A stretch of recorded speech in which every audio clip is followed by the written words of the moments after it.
Didiskarte sa ilalim ang pasa, Elden. Bigay sa labas, Anastasio Bebelo. To Bonyola, the jumper. It's to Bonyola, the jumper. It's good. Final 10 minutes of our quarterfinal match. Again, a main event of our Thriller Friday. Bonyola, three-pointer. Right away, start. It's gonna be Bonyola. Ryan Bonyola on the attack. Atake Bonyola. Lacy the pinin. 44. Here's Elden. His three-pointer misses.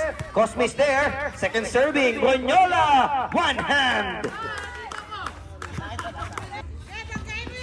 Bigay sa kanan. The fake Bonyola on the attack. One-handed. The fake Bonyola on the attack. One-hander is pure.